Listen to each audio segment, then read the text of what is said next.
me tell you how much I love you. You found me no search. It's like you knew that inside I was hurting.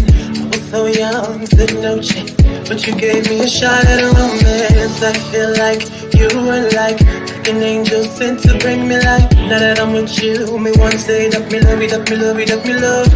Hey, me no go one day wonder without my baby, without me love, without me love. And no dance and sing and a ting, because you make my life complete. Oh yeah, oh yeah, I can't believe that this is for me. Oh yeah, yeah, oh yeah, I can't believe that this is for me. Oh yeah. Shut up, shut up, shut up, shut up. Oh yeah, oh yeah, oh yeah, it's for me. Shut up, shut up, shut up, shut up, shut up, shut up, shut up, shut up, shut up, shut up, shut up, shut up. Oh yeah, oh yeah, oh yeah, it's for me. I've never felt this way. So when they ask us, say, oh yeah, we're going all the way. So me, we have feel you all the time and things. Sometimes I wonder if the thing could cut us under, to get under. I know, but your love in my life control that. I lay down my life this way, do anything to make you stay. All of the blessings, they come my way, and all the bad things, they turn and away. Sometimes life is such a scare. Your love gives me the strength to bear. Oh, shut up, shut up, shut up. Oh yeah, oh yeah, oh yeah, just for me. Shut up, shut up, shut up, shut up, shut up, shut up, shut up, shut up, shut up, shut up.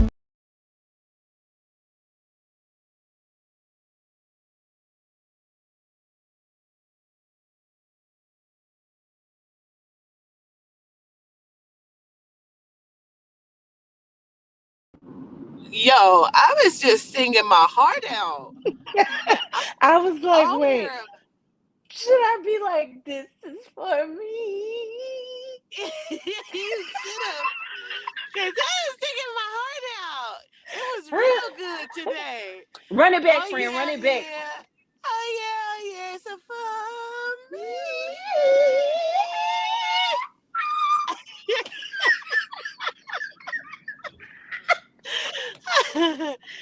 That's so good. Yeah. Oh Greetings, man. everybody. Hey, motherfuckers. Hey, motherfuckers. Hey, motherfuckers. Hey, motherfuckers. Hey, motherfuckers. Yeah. I Yes. don't even know why we have this much fun all day on this phone. People have been on the phone for hours. I It's didn't so been to much my fun. damn colonic, just shitted on the table, talking. Like, ooh, don't pay that no attention, Malika. Anyway, so Disregard the noises. If you hear anything, just pretend it's disregard it. something else. Just it's solar wind. It's It's solar. solar wind. Uh, Okay. Okay. y'all. So tonight the Let's Have a Conversation is postponed until next week. Some of our members have some things going on, and I need to get some packages out, even though packages went out. Um, More will need to be going out. I need to kind of focus on that and get some rest. So we're going to postpone Let's Have the Conversation until next week. So make sure you tune back in with us next week to catch that conversation. But we've been giving it to you all week anyway, and we're going to give it to you today. Malika and myself, let me tell you something about my friend. She is brilliant in the mind, and she will make you see something that you did not see before. And a lot of things that she say, like, it seems to come back to me in 24 hours or less from another source where I'd be like, you know who else just said, you know what happened, Malik. Let me tell you. And so, like her mind is so beautiful that way. So her and I have been talking, and she began to help me to understand what a man mind works like. Now we've talked to Mr. Sean G, Speaker Boxer himself, and we've also spoken to Ro, Malika's husband, and so but it was the way, like I told her, like I know we've said it, we've heard it, but I didn't hear it until you made it make sense. So I want her to kind of explain and break down the breakdown. Because as soon as she said, I was like, nope, stop. We got to start the live. Because if you can say something, and show, like, if you can whoop your child, you can praise your child too. You know what I'm saying? So I want her to, like, help us to understand, so we're not offended, so we're not always on the two different conversations when it comes to men, because we love our men. You know what I'm saying?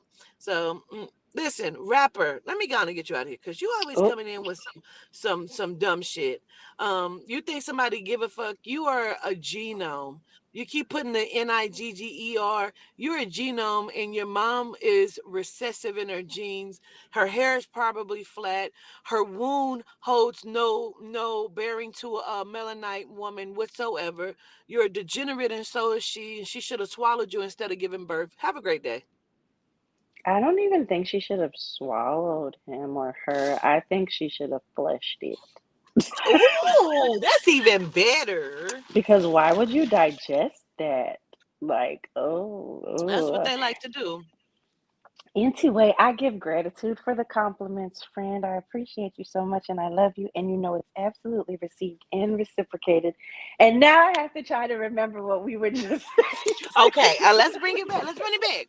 Let's bring Okay, it so back. what happened was Malika was like, I just not going to get offended when a black man compares a white woman, because he's not talking about me, Right.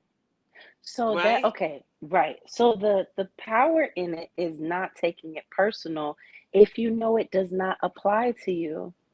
So for instance, like I was telling Quatita, a man would have to directly say to me, Malika, you don't hold a candle to a genome, and that's why I choose them, for me to then feel any possible necessity of explaining exactly what the reality is versus what they think of me, right? But when a man is sharing his opinion of his experience, when he is opening up to be vulnerable with you in that moment, the same way that we request a vulnerable space and to feel safe with the person that we are around, is the same way that men sometimes request that in them being able to voice their thoughts, right?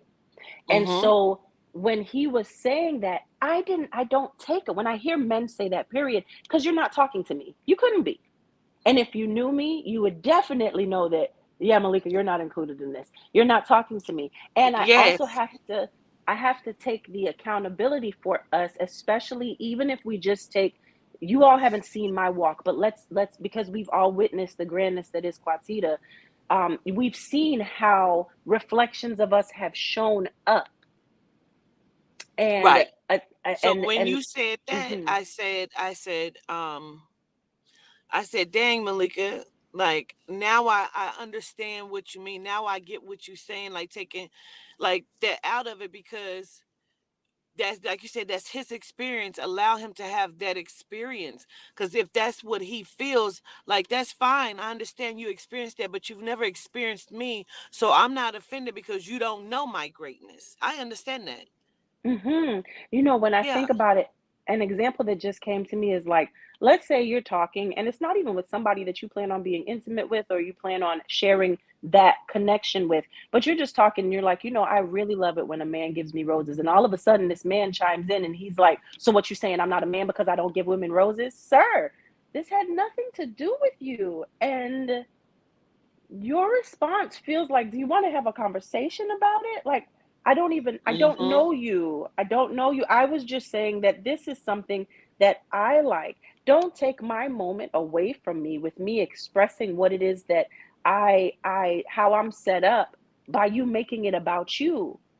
And I really give that respect because I ask for that in conversations. If I come to Ro and I'm sharing something that means something to me or something that has offended me, I'm not saying it to tear you down. I'm saying it because I need you to know me so that we know how to show up to each other the same way. I have to know you as well and give you space to share yours, whether I agree with it or not, whether I would engage or live my life in that way, it doesn't matter. So with what Shanji was saying last night, because that part didn't apply to me, if it doesn't apply, let it fly. That's what they say, right? And Mm-hmm. so I only took the part of that that did apply to me, and I did utilize that tip last night. And I brought Ro a drink, and he looked at me and he was like, "Babe, gratitude." And he says gratitude a lot. He always shows his appreciation and voices it. But there was something in it that made me realize, oh, this is something I'm not doing enough. It's not just the moments where it's expected or where it's asked of you, Mm-hmm. but Mm-hmm. doing it just because you thought of the person, it hits different. Absolutely. It hits different. Yeah. And Quatita, don't forget the part where because Quatita was like, yes, for whatever reason, Spirit kept showing me a previous conversation that I had, and I was trying to figure out how it connected, but it's like when a man will say, like a woman is preparing herself for a girls trip or going somewhere, and you might, clean up your area, you're gonna wear your bikini and whatnot. You want to make sure that you visit Toddy and get it smoothed out, right? And Yeah, so the waxed or shaved per. absolutely, and the man will be like, oh, so you setting up for something, like you about to go in and Who you about to fuck? that part. And so my response to that is, how dare you call me a whore? And I said to her, absolutely, Malika. I say this all the time, and I feel like there's something that women miss. When somebody says something like that to you, they're telling you their view of you. Like they believe that you're a whore, you're loose, and that's in your character, your nature to go out there and just fuck anybody. Like you're lucky I'm giving myself to you. So how dare you ever put me in that space of thought, energy, like any of that? I'm offended. Then you Mm-hmm. should be offended. Absolutely. Right. It's like the subliminal message behind what you're saying, because what you're telling me is that you think I'm capable of giving access to more beings than just the person that is my person. And that is never me. That's never how I've shown up. You have given honor to me because of that. So, how dare you ever let anything slip out of your mouth like that, to ever set an impression that that is who I am when I am not? Correct that, cleanse that, fix that. That's you. Maybe you're Yeah. capable of it. Yes. It's like So those men then that go ahead. go ahead. No, no, no. No, I was gonna say it's like those men that cheat and their lady could just be pure, not cheating, be really committed. But the men will always be like, they'll point out everything that makes that woman a cheater, but it's really their description of themselves, and vice Yeah. versa. You have women that will do that too. They're cheating, and so now all of a sudden they're insecure in everything their partner does. And it's like, baby, you're the cheater. Don't put that on me. Look at yourself, you know? Or That type of somebody thing. that pretends to be your friend or wants to be your friend and they telling you all these things to watch out for because how people will do and show up, but really they describing themselves They and the talking energy about that they come themselves. with. That's So even it. inside of that comment of us talking about that, that's when, like the aha moment really came in and hit. Hmm. Hmm. Because we engage in a lot of stuff that doesn't belong to us. It doesn't belong to us. So why are you fighting a battle for something that does not? It doesn't define you. I Yes. you're stepping out. You're giving away your power and stepping outside of your power at the same time. Like, let your actions match what it is that you know about yourself. That's how, like, I see it when I'm in a triggered phase, and I have to calm myself down or step myself off that ledge, because I will be ready to go and dive in and hurt your feelings with my sharp tongue. And I have to pull back and say, okay, where is this really stemming from? Because Mm-hmm. this is not even about you. Mm-hmm. Yeah. Yep. I get that. When the aha moment was the experience, let that person, that man, that woman, let even that child, let them have that experience. As a mother, I had to understand that. Like you may think you are the best mother, but is that the person that your child experiences? And you have to understand, you may think you're a great singer and record yourself and listen to that shit back like, who is that singing? Bitch, that's you. Now you've experienced yourself in a different way. So you're not always showing up the way that you think that you are. And so when Malika is breaking it down, she said, I was not offended at Shanji for saying, like, a man doesn't want to come home to a black woman that's nagging. Did you hear the words basically that was said? That was his experience of some of the black women that he dealt with. Let him have that experience because that was his experience. And I'm like, okay, right. Yes, Go ahead. because that ties into the conversation that we were having with Aubrey last night. And I had said to Aubrey, your impact statement, the first statement that you gave when we went live last night was so powerful. But I sat back for a moment, not a but because I'm not negating anything I said before that, just go with me. I sat back during what Aubrey was saying because Aubrey's point was, how dare you ever speak on the existence of me that is powerful and speak in opposition of how I show up. And in that moment, I said to myself, but Aubrey, how do you know that he's found in Aubrey? How That do you part. know? How do you know that he's had the experience of a Quatita or a Malika or a Charming? How do you know that? How do you know? And I'm gonna mention the name because fuck it. How do you know that he wasn't going back home or was afraid to go in the door because there was a Lady Wu waiting on the other side of the door for him? How do you know that he wasn't trying to escape the delusion? And now Can you, you as a imagine going powerful into your house and a drunk woo, crazy bitch like Woo is in? listen. This I would And turn around and walk back out the door. And so now, as a powerful Melanite woman, that maybe they've been in the bushes, they've been in the bushes watching and admiring and being enamored by your essence. And when they share their experience of you, because you're more focused on the trigger than giving honor to his experience and him feeling safe enough to vocalize it, you are now in responding and saying, but why would you say that? Because why wouldn't you want to go home to a Melanite woman and da da da da? No, babe, that's not what he said. And now, because he respects you so much, he's wondering, well, damn, did I fuck up? Maybe I shouldn't have said anything. Was I supposed to go back inside to the delusion? I was trying to escape it because I wanted something healthy, like what you look like to me when I've been watching from these bushes. But, Can we just let that sink in for a second, Malika? mm-hmm, Because I think, like Aubrey said, I did not, I totally understand that when you said it, Malika. Can we just let that sit in to all of the Melanite women in the chat? Do you want to be seen as a Lady Wu? Then don't show up that way. mm-hmm, You have to understand and let that sink in. I would never want to be seen as a woman like her, ever. mm-hmm, mm-hmm, So let me correct myself so my experience that I give someone is not that. mm-hmm, Because how can we say you lying? You just putting that out? Absolutely not by what we saw in the chat. mm-hmm. Just let that sink in for a second. Go ahead, Malika.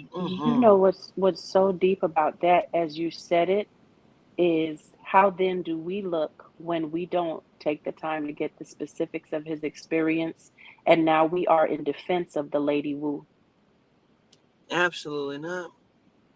When we say that is on you, you should never want to go through, you should never want to not go home to that Melanite woman. You are in essence, because you didn't take the time to be like, okay, well, what was she doing exactly that made you feel this way? You didn't get the Mm-hmm. specifics, and now you're in defense of a Lady Wu. Mm-hmm. And that's, Lady Wu is a disgusting individual who's drunk all the time, causing chaos, confusion, really loud mouth, talking, going off about nothing. She's a pathological and a habitual liar.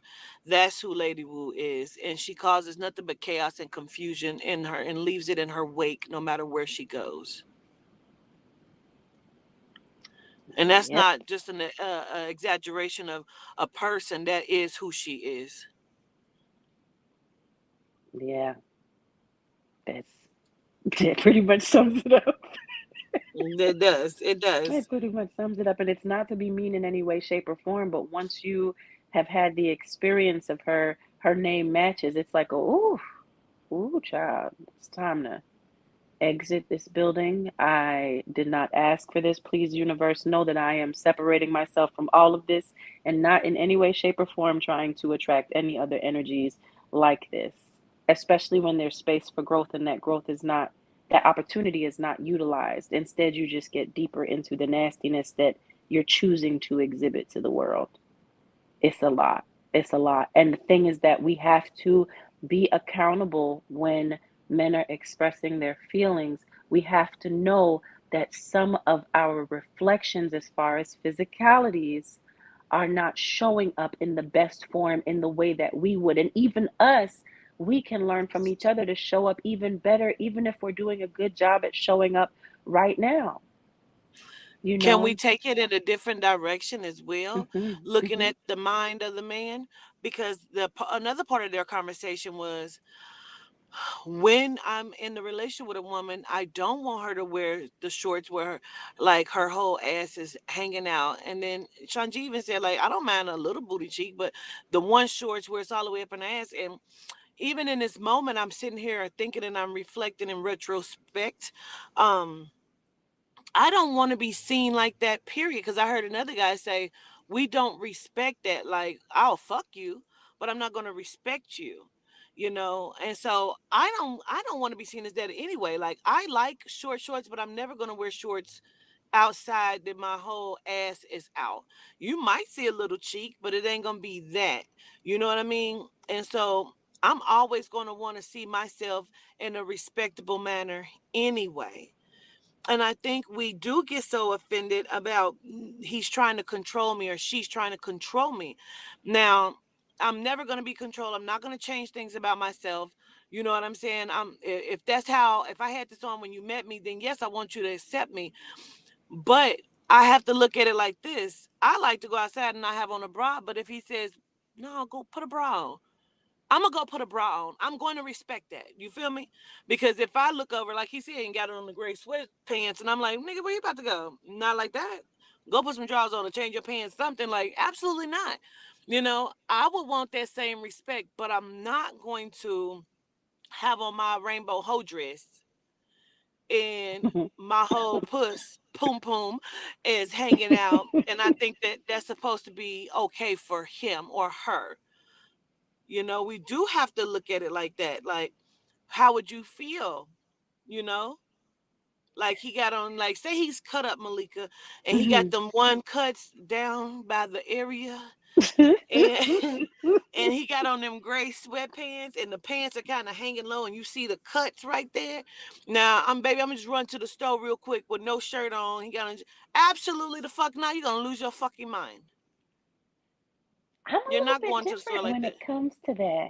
I'm a little bit different. I Uh, don't, I cannot, because I know I would feel that way. right, right. Like I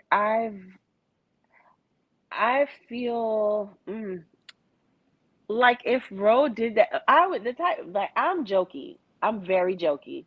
So I'd be like, Yes. "Hey, you just make sure you send that number to my phone first." So if she approach, you just let her know that you forwarding her to your wife, okay? And then I You know work that why though, out. Malika? Because Mhm. y'all have that kind of relationship and friendship and Mhm. trust. Mhm. If I You felt like we were on that, then I still would be like, I don't know if that would still be okay for me. It may still be in my mind, but I just feel like now I kind of understand what they were saying. But at the same time, I know I'm Mhm. not going to Mhm. change me, but I can Mhm. receive it from you saying it, because I think I would probably have a problem with that. Mhm. So So I I do respect it. want to say that I do agree with them. Like, okay, so everybody, most people, greetings, new family, cousins. Y'all know. that Malika is Jamaican. And in my culture, we swimsuited everywhere. We do know how to class it up. Don't get me wrong now. But when you go to a Caribbean event, some people are culture shocked at the way that we dance, at the way that there's an overt sexuality, the way that we dress. Like I remember I didn't even get access to go to a club in the Bahamas. They turned me away at the door because they said that I was nude. And I was like, this is what I regularly wear to go out. Little crop top. This is when I was teeny tiny. Little crop top, some pom pom shorts, fishnets underneath, high heels, hair fixed up, all of that. And I thought I was doing it. And they said, no, you are not. You don't meet dress code standards. And I was like, what are we saying here? But you know what? You're like that though. Like when I first my one of my first encounters with you, you had on a whole netted dress with a thong and a bikini top up under, and I was like, God damn! But Ro loves that. He films you as you're Hmm. walking. You know, he Hmm. loves that about you, and so that's different because y'all have that mutual respect for each other. See, but there was a moment though where like how I was laughing when you said the thing about the bra because I remember having that conversation with Ro because I'm the type to just pull on a top and some tights and go out to the store and he was like, "So we don't believe in bras?" And he explained to me that it would make him more comfortable if I did have on a bra. And my response was like, babe, you ride with no shirt on in your truck. And females be pulling up and they be looking and seeing all the goodness and, feeling what they feeling. Now, I never once would tell you, bro, put your shirt on, and I still wore the bra out of respect for his request. But I also sent him a bunch of articles on how bras create tumors and they lead to breast cancer. And then he was like, babe, you know what? Do it. Do it. He was like, babe, do what you want. But out of respect for him, I compromise. So sometimes I won't feel like it, but I'll make sure the shirt isn't something that will show off all of my goods. Hmm. I'll make sure that it's covered. And then other times, if I'm wearing one of those mesh shirts, I won't just put on what you would see in some of our clubs, which is the little pasties. I'm gonna put on a bra underneath, or sometimes that may be too much. I'll gauge his reaction. I want him to feel comfortable because the more comfortable you feel when I'm walking out of the door, the better time I'm going to have when I'm out until I get back home with you. So I put on like the little sports bra instead, or look for the cute bralettes. And he expresses like, yes, babe, that looks good. That feels good. And it makes me feel better walking out of the door. So I do agree with that part. I was just thinking about the sweatpants going out because I also am the type to I feel like I'm not going to stop you from showing me who you are. So if you wearing sweatpants is going to lead you to picking up somebody and end up cheating with them, if you're willing to take the risk of losing this, do it. I That dare part. you. I That dare part. you. Absolutely. Mhm. Absolutely. Absolutely. I love that. Y'all Mhm. don't worry. I blocked that Quatita dear. They just got blocked. Don't worry. Somebody was in here with that name? Girl, yeah. Send me friend request, please. No, nobody sending you nothing. They be so bold with it. They be so bold with it. So I have a We question for don't you, think of it Quatiter. like that. What? Okay, so speaking of that topic that we were just on, all right. All right, okay. How do you handle like when they say don't those sayings of like don't brag about your man to your friends and like don't have another woman in your house around your man. How do you handle that? Do you agree with those things or not? Okay. Mhm. So I'm gonna answer that in a few ways. One, I agree about not talking about sexual things um with your friends or with people because for several reasons. I'm gonna tell you why. One, because I've seen women want to experience what you experience, because you've made it sound so good, and they have no morals and they don't give a fuck about friendship genuinely. And I'm sure she's already showed you red flags of that, but you're still holding on to a friendship that's not a friendship. And then another part of that is I don't want nobody to do that to me, and I wouldn't want to embarrass him nor her, because excuse me, I don't know how they would feel. Like, some men be like, yeah, I put, yeah, this dick, like, but it's like, um I would be embarrassed myself, like if he's like, yeah, she had sucked all my balls. She put my whole balls. Like, don't do that. You know what I'm saying? Like, no. So I don't like that. And I don't want to share in that experience. And then for me as a friend, I think it would make me uncomfortable. You know what I mean? To hear like you can say like, oh, our sex is good, like you said every time, like that is so beautiful. Now I got to go out and find me somewhere I can get great sex every time. I don't want, you know what I'm saying? I don't want your partner and I don't want you, but I definitely want to have that kind of experience in my life, you know? So Hmm. it's an inspiration, not an envy kind of thing, and envy is not always bad, but I'm inspired to go and find the kind of love and love making that you have. Some women Hmm. don't get inspired. They want it from the same person you're getting it from. And now, not to have don't have a woman in your house again. Just a different person. Like if I can't trust you in my house or around my spouse, I should not be your friend. And I also don't want to again make my partner uncomfortable because say you did discuss this with one of your girlfriends and you telling her all the shit that he do and it feels so good when he did it, and now is she going to bring that up? Is she going to talk about that to that person? But me, I've seen a few things, but you know, I shake my head like I don't want to say that. I don't want to see that, you know. But is she going to talk about that? And then you know what I'm saying? Like now, if we have a different dynamic where we as a couple trying to get her, we trying to pull her in. I Mm. might. I might discuss that. I might let her know what she can expect if she come on into the bedroom. So it would depend. But if I can't have you around my spouse, you got to know your spouse. Because if he or she would ever go for it, that means you, like you said, I dare you, motherfucker. Not on my watch. Don't do that to me. And you're my friend? Absolutely not. You're not my friend. So again, I'm that kind of person. Like if you ain't never talked to me and then my good girlfriend step out the room, now you got a conversation, nigga, get the fuck out my face. Hmm. I don't play that game. You know what I mean? Hmm. Like if we all always talk and she step out the room like, so Quatita, did you see on that one? Like, I'm all right with that. Cause yes, we Hmm. we do have a dialogue. But if you don't never talk to me until she leave the room, you got me fucked up. Hmm. Yeah, that's where the weirdness comes in. I agree with you 100% on that. Um, I think, see, the thing is that I have a way with words, and so it's hard for me to not describe a sexual experience and make it sound That part. magical And and I don't mind want blowing. nobody fantasizing. Like, See, I but don't the thing is that, I it mean, turned into lust. in my experience, it has turned into lust for me.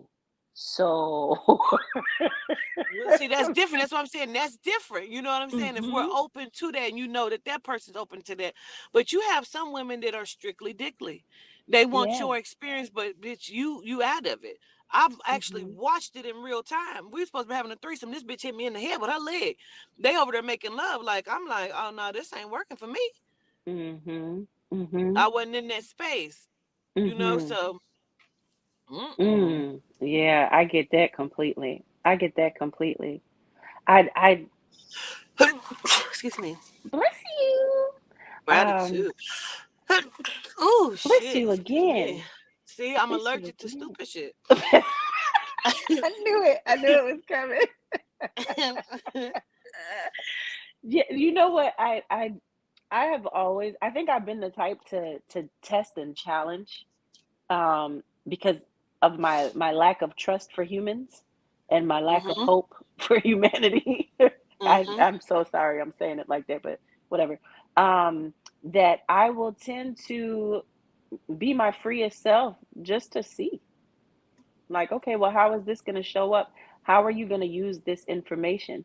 Because honestly, I am so confident in the fact that, oh, I'm such a blessing and Mhm. damn near irreplaceable. I So, think Malika, I think it's gonna mhm, be different if, mhm.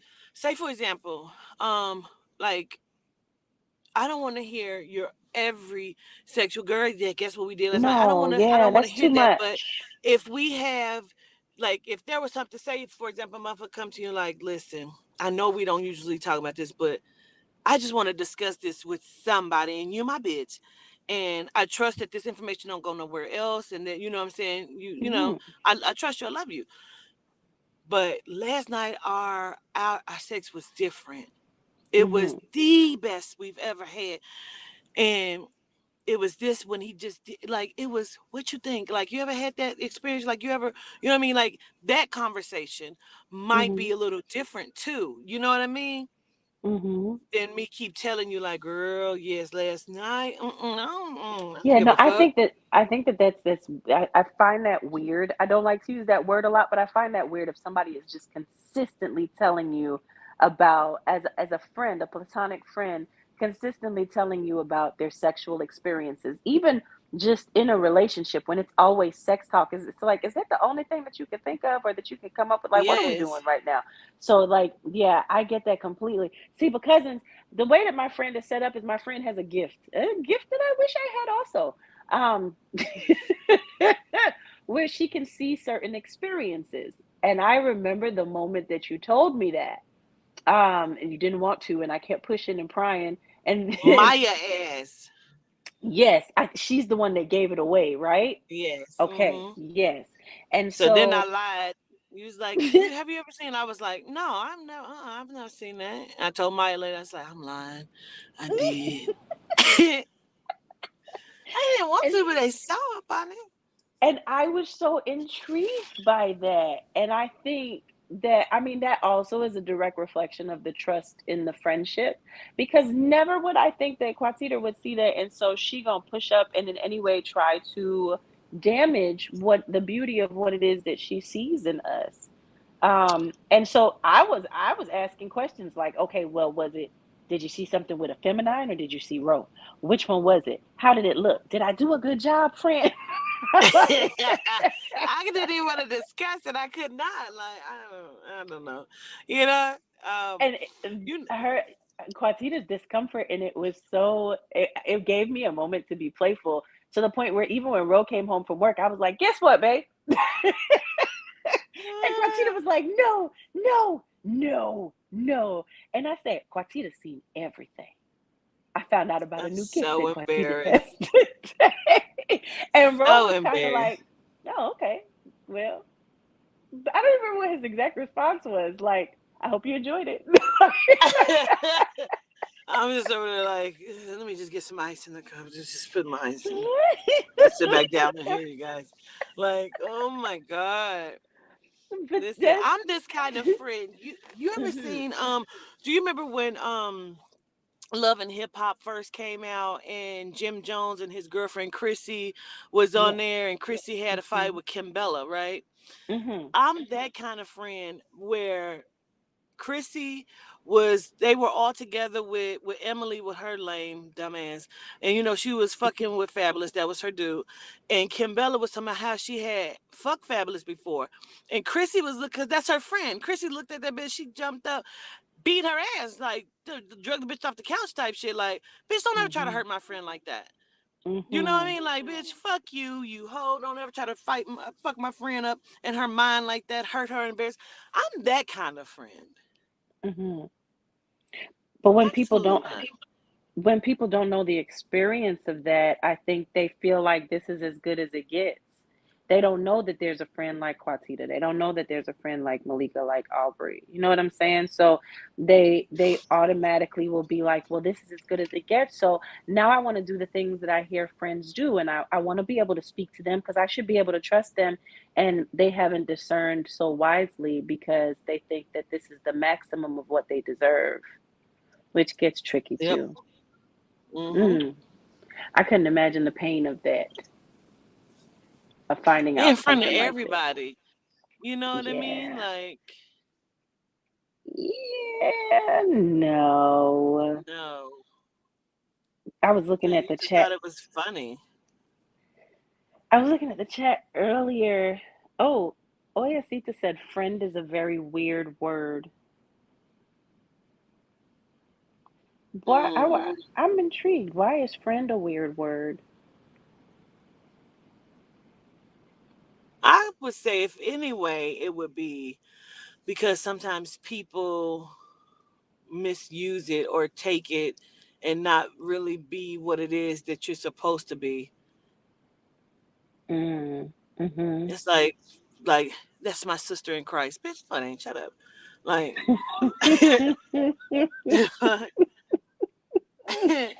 And look, she said correct. Correct. I get it. That's like what we were talking about last night with the polarity of words. That words can either have a very negative connotation to some based on their experience or have a positive for others based on their experience. It's all individual perspectives and perception. I get that. let let's talk about Mhm. um some of the conversation we had in the back chat, anyway, to be nice. Uh, Um the back chat where I was explaining how I have a difficult time, and I've talked about this, with letting someone in my space to see me genuinely. And I'm just gonna say a man. And I said this to somebody yesterday. I said, I've been trying not to date women right now because I kind of want to prove to myself that I can be loved by a man. Because mm, all of my relationships have been fucked up with men. And I'm just trying to do that shadow work and fix that part of me. Because I know that when I deal with a woman, I'm more masculine. I'm trying to find a situation where I can be more feminine because I don't like to deal with studs. Because if I wanted a nigga, I would go and get a nigga. I like the mhm. softness about a woman, you know? Mhm. Say that again, friend. So um I want to feel the genuine love from a man in its purest state outside of Yehuda, you know? So Mhm. the masculine, gratitude, Yehuda, masculine. Um and so I keep saying prove to myself, but I shouldn't have to prove to myself. But in reality, I want to experience it. But in the sense of me wanting to experience it, I don't know how to allow myself to experience it. So with that, I think when we spoke about this, I said this as well, which was that in this moment, it's sometimes we're too hard on ourselves as far as wanting to have it all figured out without the experience. The only way to experience it is to have the experience. So the Hmm. preparation is what is necessary before the experience. Your ability to have a premonition or foresight in regards to this may be something that will happen, and I need to see how or look into how I will show up in that moment to be in my Okay. best energy. Mhm. So, like for example, let me give them the example that I gave y'all. Because I can actually feel it in that space, Malika. So Mm. it has been. I've only had one relationship where the guy he would come up behind me if I'm cooking or washing dishes, and he'll put his arms around me, and we like. I didn't really know how to take it then, but I embraced it, So, and I was telling them like, even the very thought of someone doing that to me now jolts me, makes me like, what nigga, what's going on, like, like, because I don't know how to receive that. Mhm. See, but that's the part, and what my response is to that is maybe you're not supposed to know how to receive that right now because your ability to do that from whatever you've experienced is protecting you from what is not for you. And when you have that person, even in that moment, it's going to take work. But the practice of that, when I see you in that space, when I envision you in my mind in that space, it's having a match, a divine masculine match that you can give instruction to and say, this is something, and this goes back to communication and clear communication and allowing everyone to express their experience. No, sir, she's not saying when you touch her, she's offended. She's saying that she's been through things that has her in a certain state of mind, and she might be working towards changing that. So let's do the work now. Okay. So boyfriend, hubby, sir, my person, when I'm in this space, I feel uncomfortable because I've been through A, B, C, and D, and I'm still not sure what all the parts of it are. And then in that, like, showing him that you want it to be different with him. Let's practice. Okay, wrap your arms around me. And of course, at first you're gonna Mm-hmm. feel uncomfortable. Let's kind of like role playing. People do a lot of things for sex that if they utilize those practices in their everyday connection, it would make their relationship so much better. So let's role play this.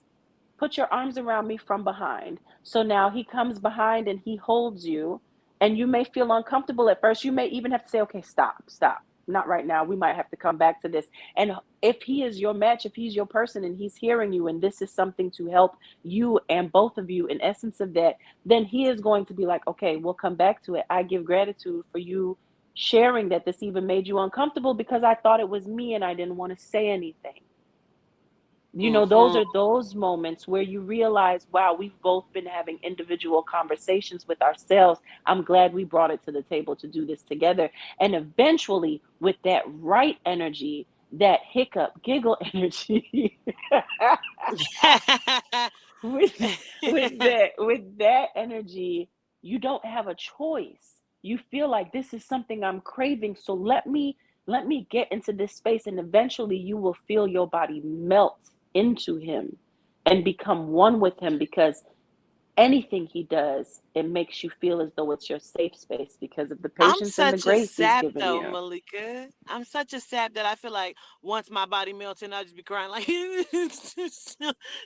You honey, and you even though I might need Did you not hear me the other day when we were on live and Nika was Nika was talking about apple of my eye, and I said I had to turn my camera off because I ran to row, and exactly what you just said is me. And he'll be like, "Come here, Cancer." He already yeah. knows. Like, your person knows you. If your person is doing the work to learn you, they know you, and that is something that they also will be enamored by, because how beautiful is it that you can feel this so much that you emotionally flow. Her tears are magic. Ashe. I say gratitude, gratitude.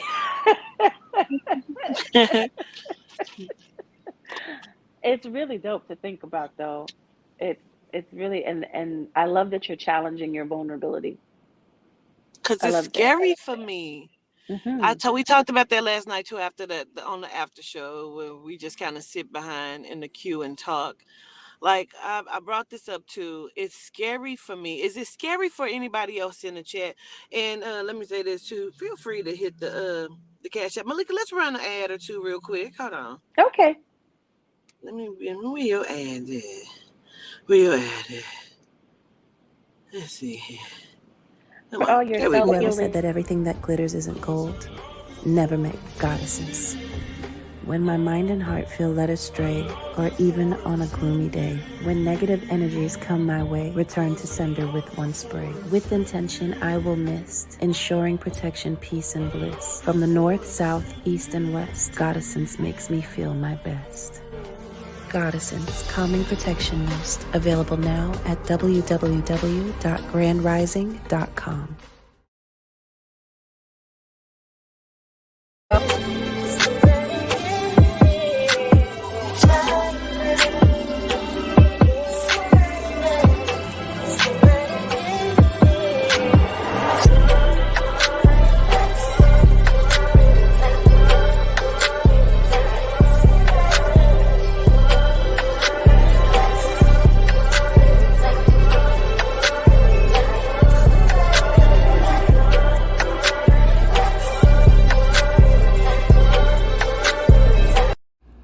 They say do everything with attention. From my hands to yours.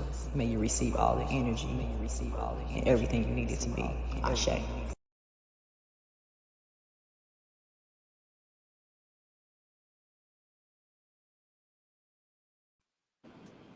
Man, I heard you talk. I said, wait a minute, Malika. I Man, was just I was just talking to talk. Chaz, Chaz's motherfucking beat hit so hard on that ad, man. That Mhm. beat is so Mhm. fire. When you hear it in a car, Oh, that beat is so fire. I love that. Mhm. Gratitude, everybody. Yeah, feel free to hit Mhm. that cash out. Gratitude. Um, And that like while you're at it. Make sure that you're and liking the period. live. Gratitude. And period. Read us I hope.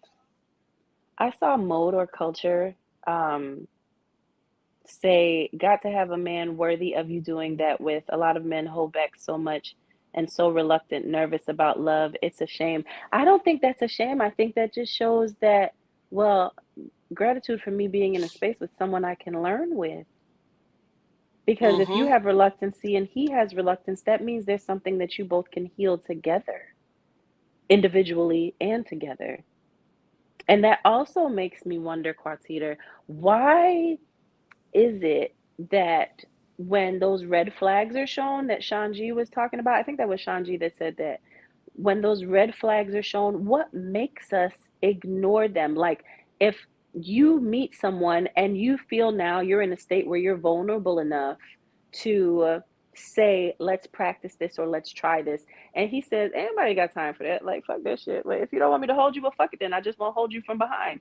Why do we not address that in that moment and stand stern and be like, you know what?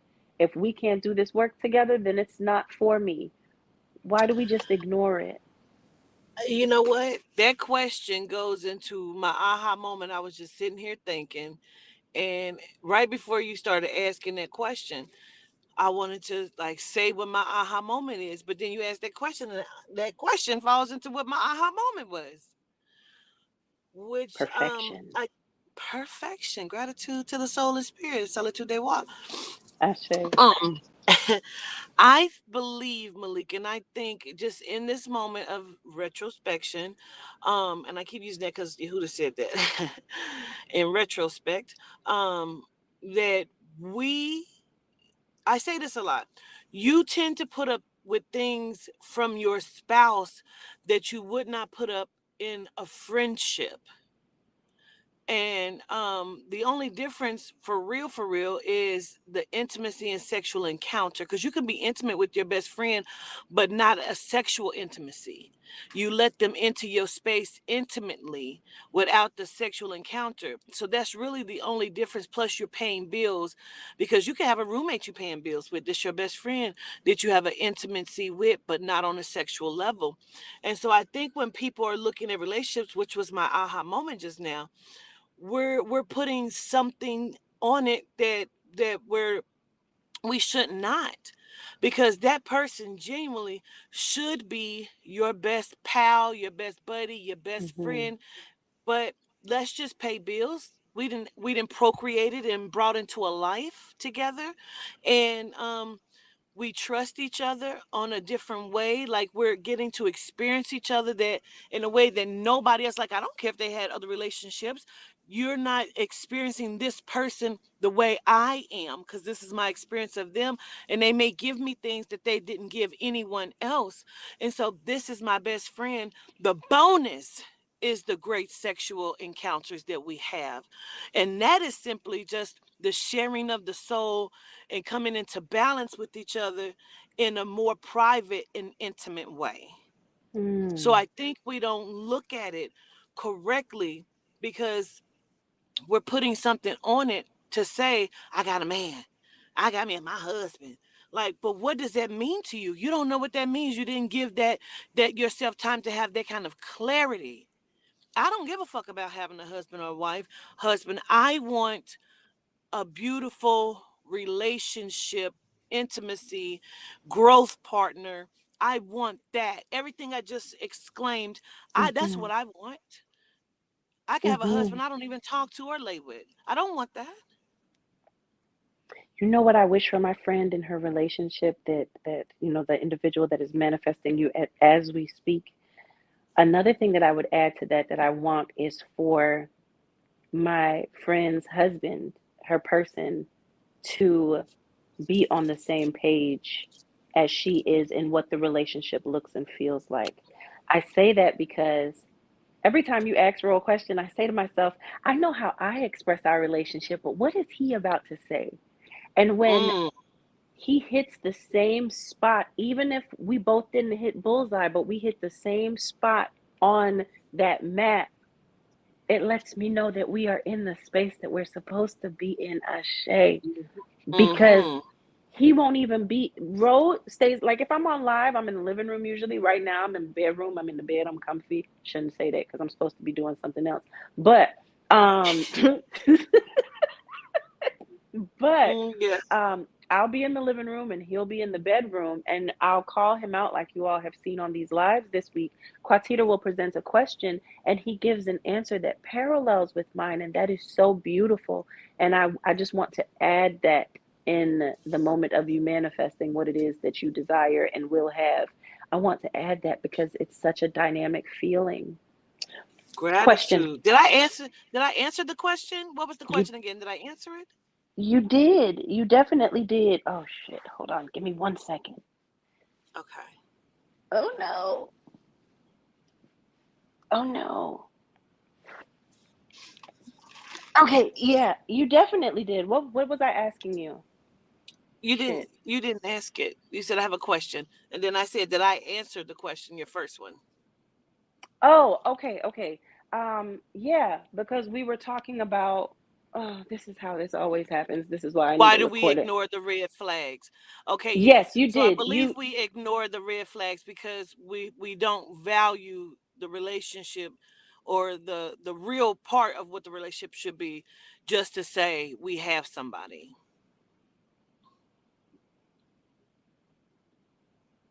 I can see that.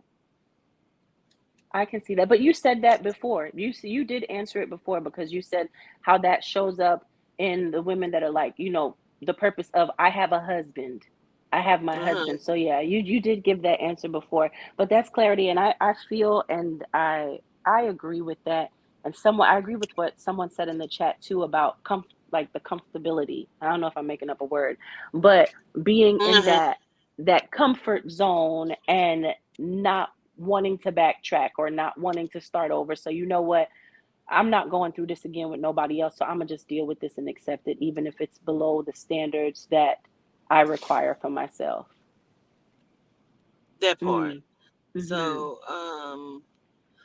young Natty says sometimes you're blindsided. I believe sometimes we're blindsided, but I love how you put that, Natty, because when you say that, I believe we're blindsided because we choose to be blind to the red flags. Mm. Mm-hmm. Because they're always there. Whether that's how that person move, how they engage with you, the maybe some things that they've said that raises that red flag that you just gave. Maybe they didn't mean it that. Maybe it was a bad day. Maybe, like, yeah, I'm not paying that. You pay that shit. He just always no. Those are red flags to somebody who doesn't want the same thing that you want. Is it still a red flag if you've been conditioned to feel like that's normalcy? That's a bat signal.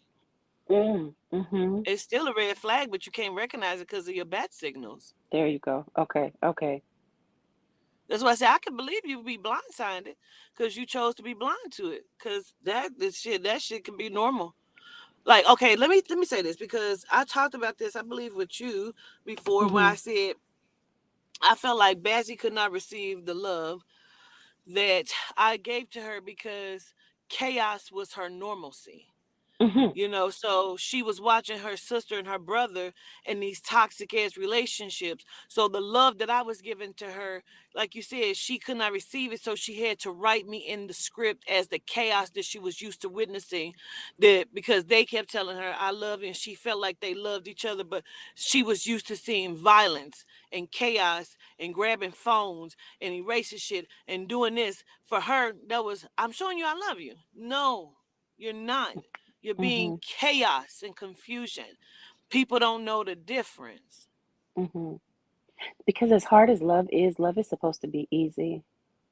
Mm-hmm. It's like thinking of myself traveling in a vehicle and it starts to rain, but my car has all of the features on it that I need to be able to see through the storm.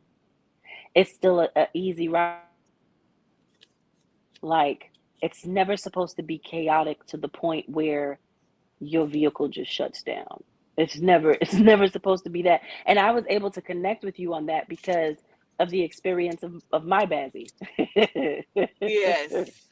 And Yes. I could see that exactly, because how, and especially when you love and you care for that person, it's like, how do you not see that you deserve this? Okay, so let me say this, because that's a great question, but I know Hmm. you're not really answering the question, but you're just, that's, it's rhetorical, but this is what it made me Hmm. think of. I have Okay. two cousins, they're sisters, and this was probably like, I don't know, 15 years ago, but they used to argue, and the sister would say, at least you don't get shit, bitch, at least I get a minute card. Like, what? Huh? Mm. You get a Hmm. minute card? You gave your poom poom, then been pregnant, going through the ringer, but you get a minute card? Do you know how, like, profound that was? Mm. A minute Mm. card. Because that's what he gives you, a minute of his fucking time. And you've given him a child. That's that whole concept of you exclaiming that your bar is set high, but where did your bar begin at in the first place? You. I'm happy you talked to me. Happy you gave me a conversation. And you feel that that individual will feel like they're doing so much and they're doing so much better than in life than everyone else. But baby, there's work to do, because if you are celebrating that enough to stand proud and loud in it, you don't know your value. Mm-hmm. Unless you mean to put you equate your value to a minute card. Mm-hmm. And a Oh. McDonald's sandwich. Because he Mm. brought me some Subway and a minute card. But see, when you are the minute card. Meanwhile, the woman he really wants to be with, he just took her out to Red Lobster or fine dining. Uh. And they do movie night and they sit with the kids. So when a girl used to say, I was gonna put that shit on a t-shirt before, when I used to say, you popcorn hoes. Y'all pop up, pop, pop, pop, pop, pop. Like y'all Oh. not long lasting, you know? Mm-hmm. Mm-mm. In everything I do, I want to be classic and infinite. It doesn't Yeah. matter what facet of my life that is in. You okay, baby? Green fabric? I'll look through my closet and see if there's anything you can chop up. Mommy's on live, okay? I love you. It's okay. Love you. She's so sweet. Talking about, she came in here and crossed her legs against the wall. So, do you have any green fabric? Like, not anything new, but something old that you may not be using? She's so innovative. Like her daughter just be in there just creating shit, writing stories and books, just in her own world. I love it. I love it. I love it. I'm gonna have to find that green fabric, or Daddy gonna get a call to stop at Joann's or Michael's and pick up some fabric. Yes. Oh man. Okay, so where were we? Where were we? Popcorn hoes Right. and minute cards. I want, and that's something that we should like fight for, that it should be classic. Like, you have to look at this situation and not be offended by the fact that he chose somebody else to give that part of him to, but instead say, who was I selecting? How did I show up? And why did I accept less than what this other woman has accepted? Mm-hmm. You know, Yeah. and really analyze that. I did have a question for you earlier. Okay. Glad it came back to me. When you were speaking earlier, you said that we show up differently in our relationships than we do in our friendships, right? Like, Mm-hmm. have Mm-hmm. different requirements or stronger requirements for our friendship than we do our relationship, or vice versa. So my question then, Quatiter, is how do you feel comparing that to how you show up for the public or for the streets, like when you walk out your front door, versus with this future spouse that's on the way? If you need me to expound, I will. Yeah, I was about to say that. Okay, so regardless of the vulnerability, regardless of the trauma, you still put your clothes on in your flyest essence and walk out that door. Whether you know what's coming or not, when you walk out the door, you still jump and fly. But the Yes. thought of being that in what's supposed to be your safe space is a bit frightening. So what is it that allows you to give that effort to the outside and stall when it comes to the inside? I hope that makes sense. Um.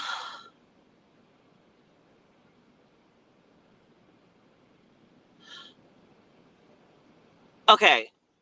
Can you Hmm. rephrase the question? Okay, so we know all of the toxicity and the repercussions that may happen when we walk out our front door as melanite women, Yes. and yet we do it every day. Fuck what you heard. Yes. I'm gonna show up and I'm gonna show up as my best self. I don't care what my fear quotations may be.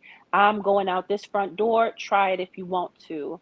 Where does that energy go when it comes to vulnerability with our person in our house? Where does that fuck it, I'm gonna just do it? Where does that go? How come that if you know you're capable of doing it because you do it every day as a melanite woman, where does that energy go now that you're with your person? I believe. Okay. That's a good one. Okay. I believe it's because I genuinely will be like, sometimes I'll be like, I don't give a fuck. I probably never see these people again. You know what I mean? But when I'm dealing with someone on a one-on-one basis, it goes back to people and the fear of I don't want them to think that I'm weird, strange, something's wrong with me. I want them to see me in my best self and my best light when really I don't give a fuck how the world sees me. But because I may be interested in you, I'm going to care how you see me.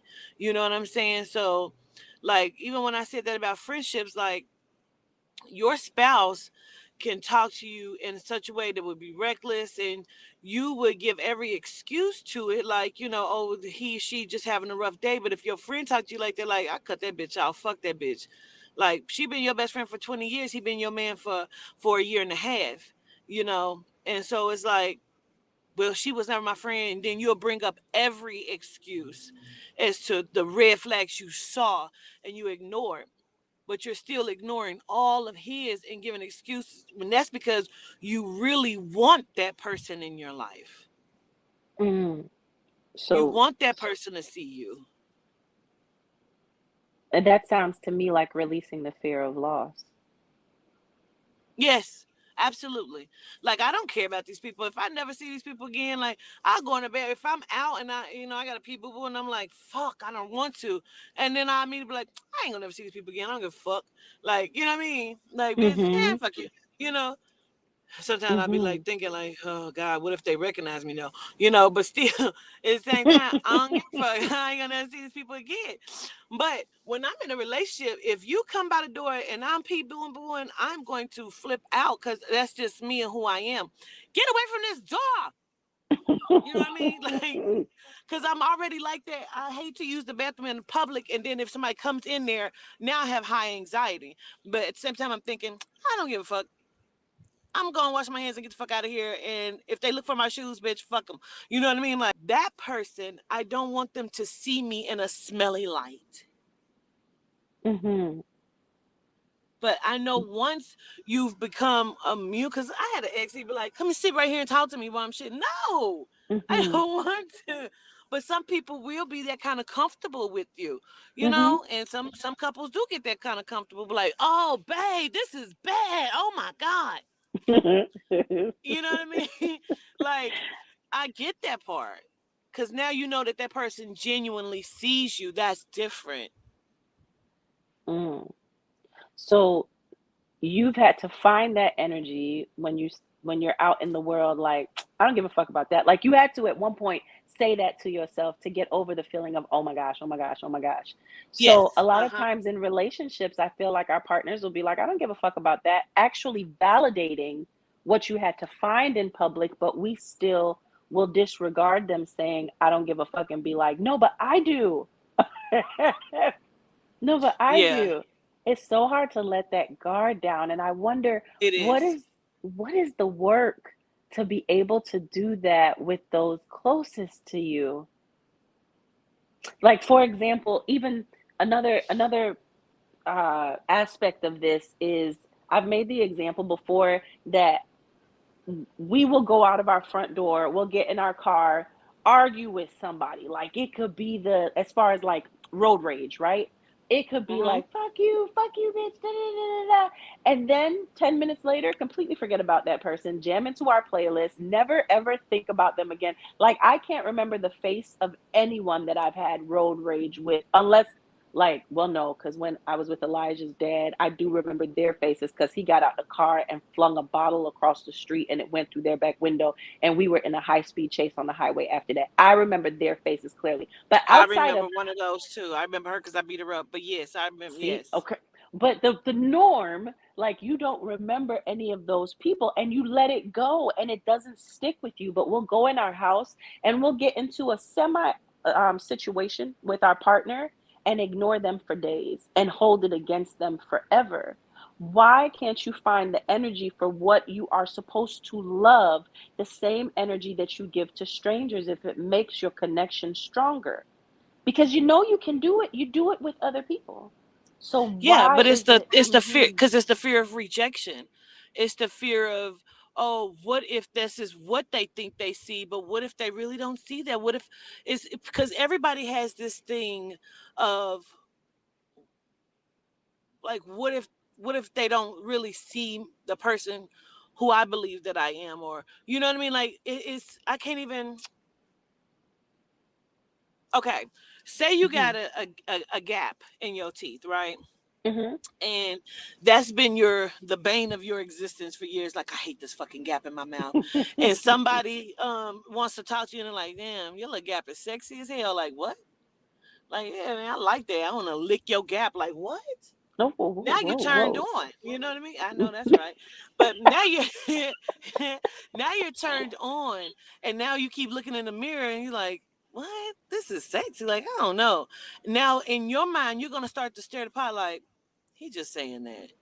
What if in a little bit he really realized this gap is not sexy? Because now you've talked yourself in that way. So people really are afraid that somebody may see what they see. Because what you see ain't always the truth. You know what I mean? Like Hmm. how you was like, Quachita, stop saying your hair looking mess. Stop, like, don't do that. Because it is what it is, Hmm. So, but I put it out there first, so can't nobody be like, oh, her hair fucked up. You know what I mean? Like, bitch, I just Hmm. said that. I know. Get the fuck out my face. So I feel like people don't want. You know what I'm saying? Like, yeah, it could be no self acceptance, but Hmm. it's nobody believes they're perfect. You feel Right. me? If somebody says that they're lying, they would be lying out their ass. Whether you think you're completely beautiful but your pinky toes are ugly, you don't want him to see your feet because he may think your toes are ugly. People have that about them. It's just a natural thing. And so you don't want some people to see what you don't accept of yourself.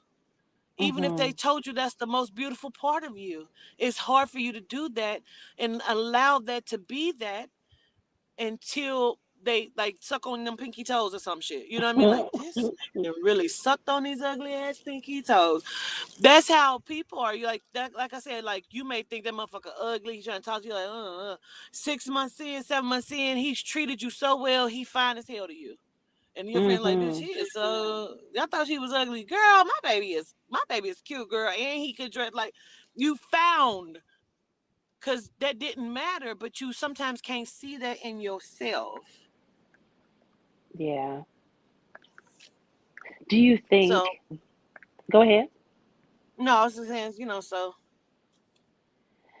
Do you think that is also us protecting the connection? Because I feel like if we allowed people to see ourselves, we would know earlier whether they were for or not for us.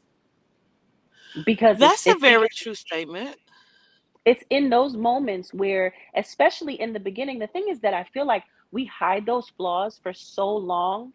And then once the honeymoon phase is over and we get comfortable, and now, you know, you okay to let one fly when you in the car with him and joke about it. And oh my gosh, what did I eat? And all that, when it gets super comfortable, by that point, you are already knee deep into this connection. So when you start to show these selves and they start showing their honest reactions and those things don't speak to you, it's harder to get out of the situation. Whereas in the beginning, if you weren't attempting to protect yourself from the rejection in those moments and you allowed it to just be shown no matter how uncomfortable it is, it might be saving you from a lifetime of heartache if you accepted that fear in the beginning. Because now, if I don't stop you from coming close to the door and you be like, and the person reacts like, bitch, what the fuck you ate? You nasty as fuck, the hoe. Like, what? I can't. Time to Yeah, that go. part. Yeah, I gotta go. Cause now what? Can't never look at you again.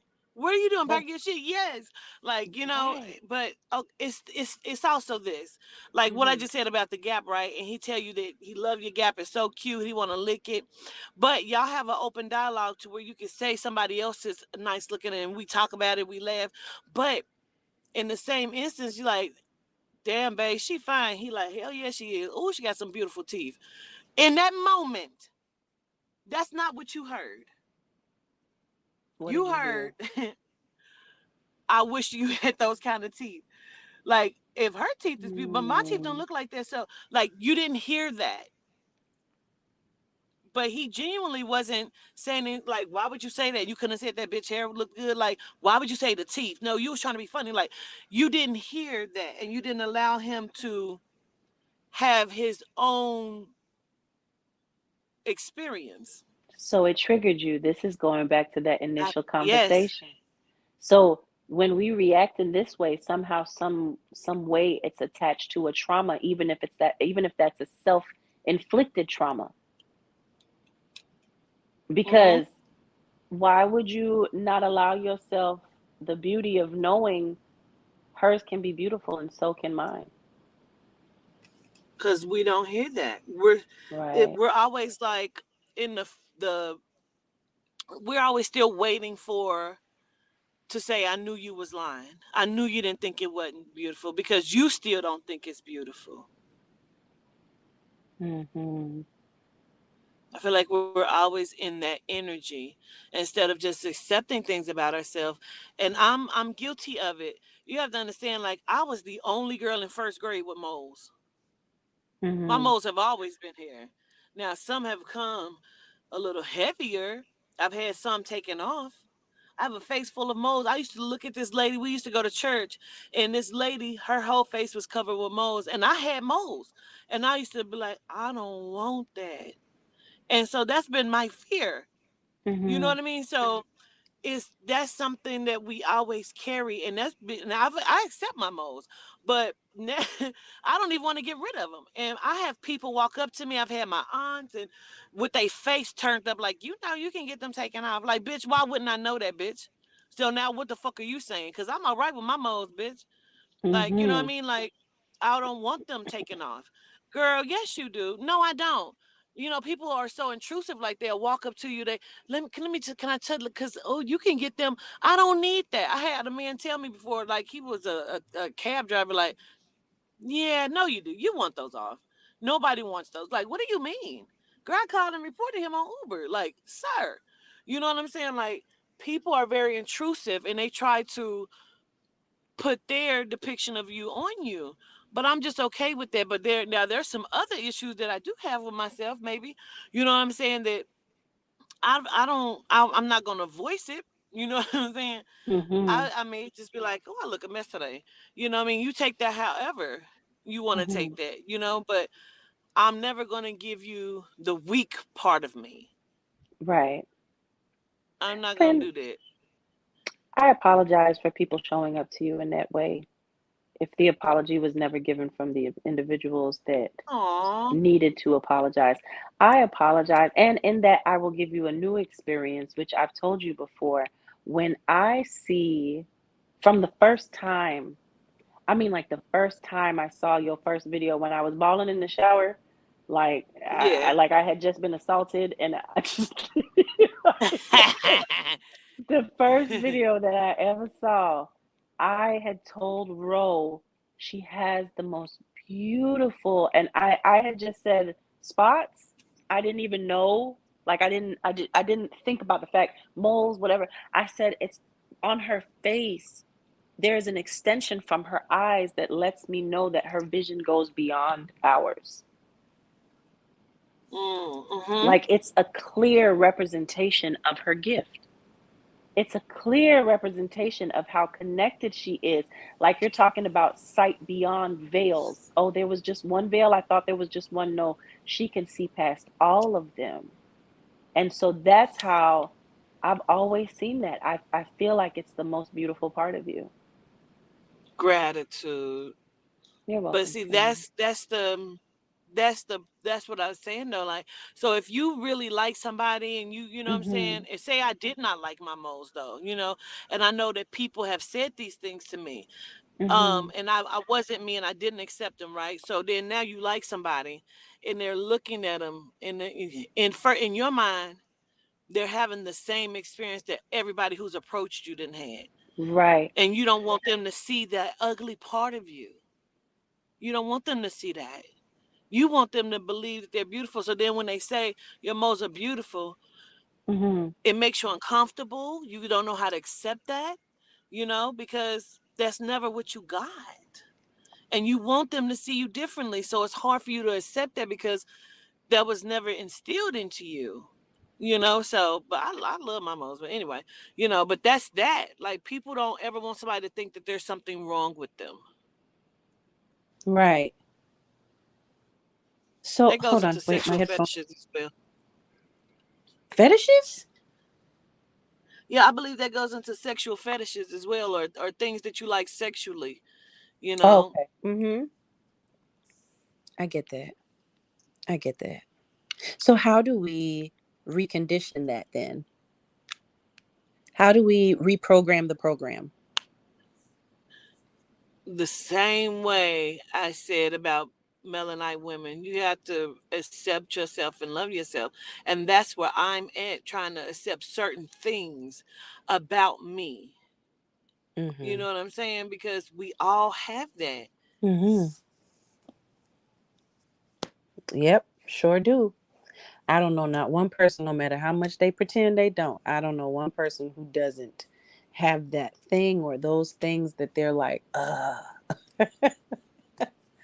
and it's Hmm. so hard to get out of your mind about it, especially when the experience of others in the experience of others they validated, like you said, those feelings. Like when the person is looking and they say something, it's like, well, fuck it, I already knew that. So then when someone comes up and doesn't say anything and could very much well be enamored by you, it's like, oh, I know exactly what you're thinking, fuck you. That Mm, part. right. Okay, I'm gonna give y'all an intimate moment here's an intimate moment with Quatita. Mm, Okay, I'm gonna go on mute. so so I had to have two different surgeries in the same place, which is right on the crack of my ass. And I've talked about it before. So I have a very long scar that goes down the crack of my ass where I've had to have surgeries. I had two polynital cysts, and they were so deep embedded that I had to have surgery to have them removed because I kept getting a boil right there. And the boil would be huge and it would hurt, and it was like terrible. So they kept saying you have a core polynital cyst in there. So the first time they did it, they didn't get it out correctly. So the next time that I had it done, it was so deep you could stick your whole hand in it. Now it healed, but it healed in the most ugliest way. So I knew it was not attractive to me, but I didn't think nothing of it until one time I was having a sexual experience, and the guy took my shirt and pulled it down and covered it. That stuck with me. What? Yes, it stuck with me. Doggy style used to be my favorite motherfucking position. Now I don't want to do it that way. Now I feel like I have to give a disclaimer to people like, so real quick, I have a scar. Like, so that, like, you may not think something is wrong until somebody tells you how they feel about it. You know what I mean? Now you have that complex. So that What happened. what was your reaction in that moment? Like, what did you do? How did you react? Did you just Like, my continue pussy was going? drying up. My pussy was drying up because it's like, now that's all I'm thinking about. I can't even focus. Did you let him And his come to dick was fruition? super huge. And I was already like, what the fuck? Get off me. Huh?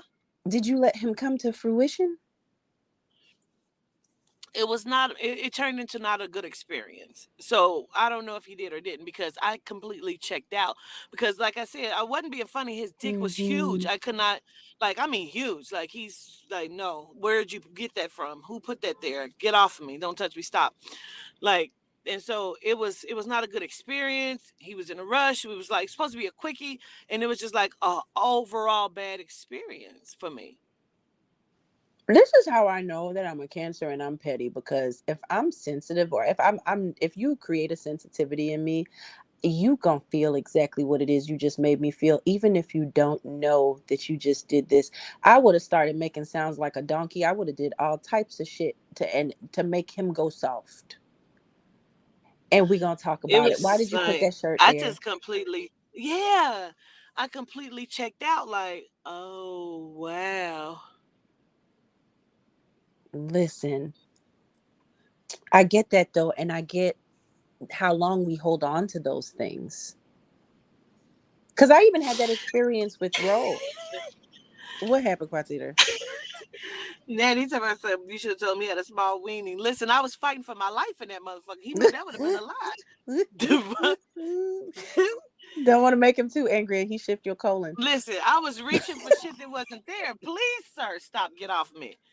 Where'd you get this hammer from? I don't know. No, stop. Oh, go ahead, Malika. Well, Ooh. no, I had that experience because I always had an issue with my arms. And we have I remember like squeezing my grandma's arms when I was younger, and I would always play with them and lay on them. We have very wide arms, or bigger arms. And so it has always been an issue for me. And I remember, this is me taking it personal and not realizing that he wasn't trying to hurt me, but I didn't let go of it for a long time. Mm-hmm. Um, Mm-hmm. where like I always wore wife beaters. I would cut them, a little cute tie up situation. And as much as I disliked my arms, it was like, I mean, it's cool. I'm cute, so whatever. And I remember one time Ro being like, "Why do you wear wife beaters? Like, do you like your arms out?" or something like that. He said it wasn't even like, "Your arms look fat in that shirt." It was him asking a question. All I heard was, "Bitch, your arms is Mm-hmm. fat. Put on some sleeves." Yes. Yes. And I never, I didn't let it go. Like, 5 years later, not 5 years, I'm exaggerating, but like maybe Yeah. 2 years later, I was like, "This is why I don't wear wife beaters anymore."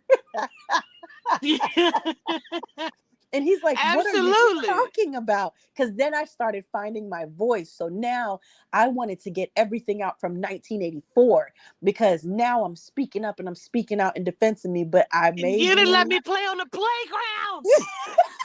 Like, listen. That's how it was showing up. And he was looking at me like, "What did I do? When did this happen?" I couldn't hear any of it. I was just wanting to get it out. I used to love wife beaters and you ruined that for me.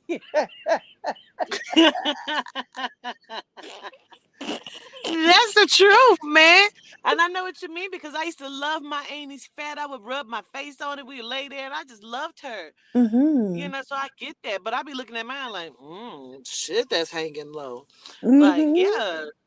Mm-hmm. It's just the smallest statement. It could just be like, just the smallest thing. Even with that, like what you're saying, it could be like, "You okay? You walking a little slow." "Oh, so I'm fat?"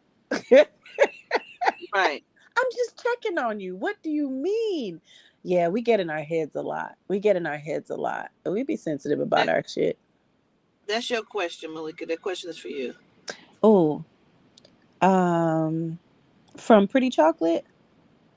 What question? Um, I put it on the screen.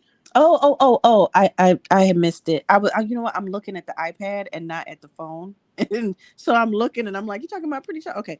Anyway, how did you get to that point, Malika, of speaking up? Okay. So there was too much bottled up. It was too much. I felt like I was going to burst. And I started writing it out. And in writing it out and reading it back, I was like, shit, you've got a point here. Like, this needs to be talked about.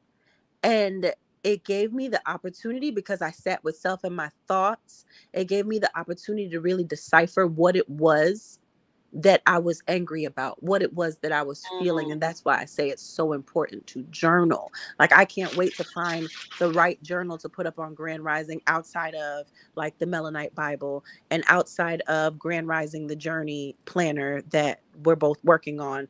Um, I think it's so important. You find your voice in your words, and you yeah. find the ability to not judge yourself. And I'm not talking about like, well, I'm thinking about how I want to write, how I feel. No, just putting pen to paper and letting the emotions release. Or if you type better or text better, putting it in your notes and then reading it back and really analyzing it. And sooner or later, it ended up showing up in conversations. And another big part of that also is I was releasing the fear of loss. I don't give a fuck if you decide not to be with me. I'm sick of feeling at any way, shape, or form that I'm with somebody, but I'm in this by myself. I should never feel like that if I am sharing Okay. space with you. I got a Mm-hmm. question for you then, because Mm-hmm. I don't know if that's the answer to the question or not. And I'm sorry I cut you off. I just No, go stepped ahead. in there. Go ahead. Go ahead. I Um. love when you do that, because I'm like, yes, dig deeper. Okay. um. How did you become comfortable with Ro, or were you always just comfortable with Ro? Which part of comfortable? Because there's so many different comforts that you have to access with a partner. The one that we were Mm. there's this it's different, there's different facets of it, because you have the everyday comfortable, like how you are with, like earlier when you were saying like, oh, he's in the bathroom and you using the bathroom at the same time. You have that didn't take very long. Comfortable with being vulnerable about how I was, like my previous experiences, sexual trauma, excuse me, that part is very interesting, because I'm an open book. So I was very comfortable with telling him the experiences, but the vulnerability of saying this is how those experiences are showing up right now with us was not as easy as telling my story. Mm. Okay, so I Hmm. guess it's like, okay, so let's take a sip at a time then, because like Hmm. even when you say you be in a car, you just let one loose and you look at them like what, like did you test that at first? Like you fart and just look like excuse me and see what he say? Like how do you get comfortable on that level? Because I've been with people and people have been that comfortable with me, but I'm well maybe I shouldn't use that because I'm just not that kind of person. Like I'm not gonna fart around nobody unless it's Toddy. I just Hmm. don't. You know what I mean? But But what if we on the highway? What you gonna do? Pull the car over and get out and be like, hold on, let me just have gas real quick. no, my stomach behind me like, I gotta pee. Listen, pull up, stop. I gotta do something. Like, oh my god, I can't. I'll be doubled over. I don't know. Yep, I would be doubled over. Yeah, no. If it squeezed out, I'd be like, oh my god, I'm so sorry. Like, I don't know. I might not even be able to talk to you for another 2 hours if I fart in this car. I just Like, yell, roll the windows down. Because if it's sneak, listen, I know that pain. It only takes me once, and I don't like pain. I don't like pain that I can avoid and still am somehow tolerating. No, I don't like that feeling. So it only took me once to try to hold that in and feel the way it made me feel for the rest of the day. Like that, holding gas in, you will end up being in pain for the rest of the day because you didn't just let it out. I cannot. I mean, of course, if I'm in a space where I can move to a separate area, okay, play it off and whatever. But if we're in a vehicle, or sometimes you don't have an option. For me, that's not an option. I'm not holding it in. I think though that Ro was so comfortable with me just being my true self around him, especially again because we were friends first. So the most discomfort was like, you'd be like, oh, good. There's no, this is so horrible. TMI. There's no smell. Yes. I'm safe. Uh, I'm safe. But then Ro would be like, do not disrespect me like that. Don't have me in the space with you and you have released something and not made me know. And I'm just here breathing in the essence. it's went in my mouth. Went in my mouth. So yeah, that I think that just kind of happened. That just like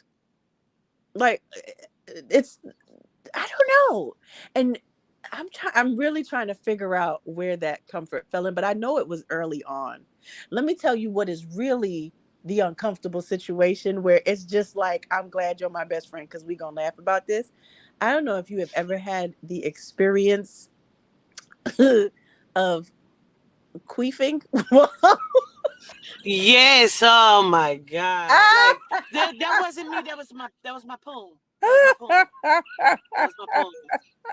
You feel the Oh my motion and God. the stroke slow down a little bit. Like, wait a minute. Oh, that that was my poem. It was. wasn't that.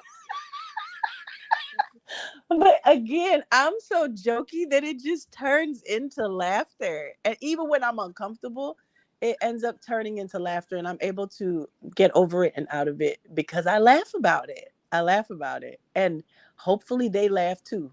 Because if not, there's a Yes. problem. Mm-hmm. Yeah. Oh, boy. I was like, some guys feel like women shouldn't fart and shit. Like, what? Do you? Like, See, get the but fuck that's out not of the here. man for me.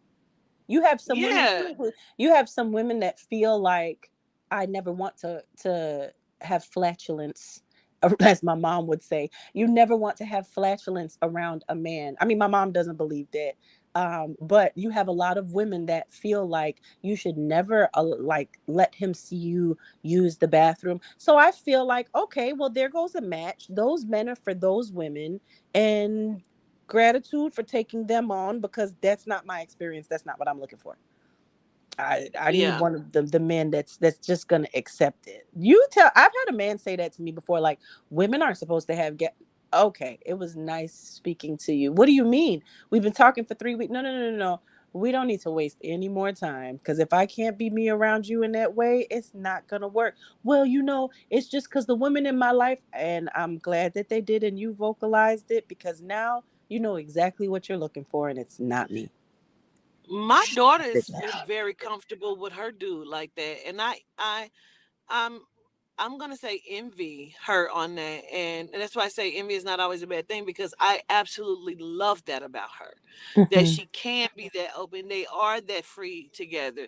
You know what I mean? Like, we on a FaceTime one time, and she on the toilet, and she's pee boo booing, and she's butt ass naked talking to me. I'm like, where you at? She like, oh, over at his house. He coming there like, here, babe, give her the joint. Like, what the fuck? I said, what? She's like, what? Oh, okay, never mind, sis. Love it. Heard you. Okay. I think that's the way it's gotta be. You know what helps with that too, Quatita? The first time you're sick around them. Mm, Because then you don't have the ability to hold it back if you want to. I remember, and yes. that might be where the shift occurred too, because very early on in our relationship, I went to the dentist to have a tooth fixed, and the dentist had used the drill and didn't tell me that he broke the drill bit off in my gum.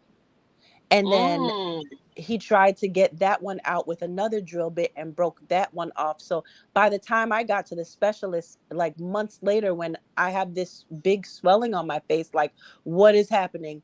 Oh my gosh, is this what herpes looks like? And my doctor's like, no, stop, hypochondriac. It seems like your tooth it has an definitely is. infection. Listen, there's an infection in your tooth. I went to the specialist, they pulled up the x-ray, and there were 3 drill bits that he left in my jaw and didn't tell me. He told me that everything was corrected when I left the dental office. And so the specialist had to put me on clindamycin. And clindamycin is dangerous because it gets rid of the infection, but it also gets rid of the good bacteria you need. So then you can end up with this thing called C. diff. And with that, you have no Yeah, control of your bowels. And so maybe absolutely. like 5 months into our relationship, that happened to me. And he took care of me. And when I say using the back, like walking outside to try to go outside, going down the stairs and being like, nope, we got to go back inside, and just Hmm. being on the toilet, and him having to watch me to make sure that I was okay because I ended up being hospitalized. And so, um, in moments like that, none of that matters.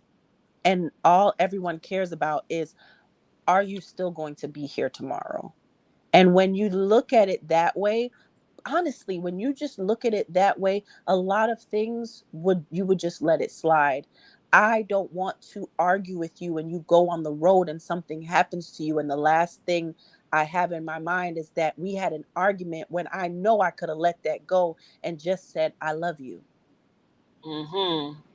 So Yes, if absolutely. yeah, if you stay in that energy of I just want to appreciate every moment with you because I don't know what the next minute will bring. You show up differently, and things that mattered before don't matter anymore. Hmm. Yeah. Yeah, I heard you on that. Wow. I don't know if Ro would pass me the blunt though while I'm using the bathroom. He's very particular with things like I was that. like, okay, to y'all, shit. Mm-hmm. Mm-hmm. Yeah. I love you. Oh, I love you too. This Gratitude, conversation Malika. makes me so happy. Gratitude to you. And gratitude to the cousins. Yes, because they've been in it, honey. I've been looking at the comments. I've been trying to post some. Hmm. Oh, see what young naughty music typed. Yeah, I was just reading that. Mm-hmm. Wow. But what is that? What is that that makes an individual show up like that? I just We're trying to get them to do it. I'm trying to get them to do a class. I almost set it up yesterday. he's been getting more comfortable. Like he Yeah. really does love the questions that you ask. I think for Ro, if it's like we're going to sit and do this class and like come up with our own topics, and that doesn't feel comfortable for him. But when the conversation is being led and he's just getting to share his honest authentic opinion, he's I think we definitely should down do it for that that. way. Yeah, I think Like, that'll be dope. I put together a class and we'll do some sort of, questions and y'all can speak and then maybe people have questions. Um, I like that. Mhm. Let's do it. Yeah. Let's do Okay. it. You know he's always Let's going to do show it. up for his quateater. I so appreciate it, man. That's Mhm. gonna be dope. Yeah, that'll be good. I'm excited to see what I learn because I feel like I learn something new about Ro every time that we have a conversation with you. Yeah, I love that. You be like, oh, I just was telling somebody that, like, oh, I didn't get that. So that's what you heard when I had said that. Okay, Mhm. so like I love that when it happens, I be smiling so fucking hard. Like I give gratitude. I give my gratitude. favorite couple. Ashay. Gratitude. I feel like that's that intent listening also because you do that with me all the time. Like Malika, I just heard it, but it's how it's said in this moment that it's being said in this conversation. It just hit different, Hmm. you know, and Yeah, that's voicing it. like a kid.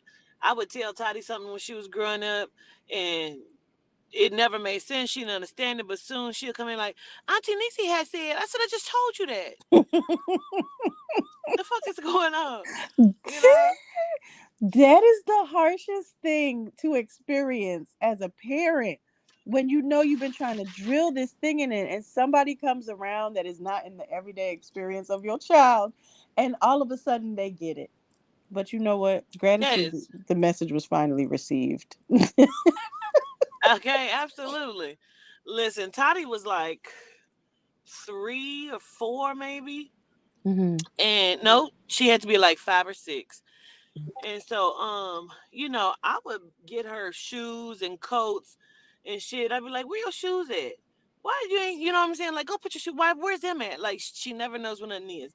Toddy's daddy, who never did anything for her, one Christmas, one Christmas, brought her over a purple coat and some boots.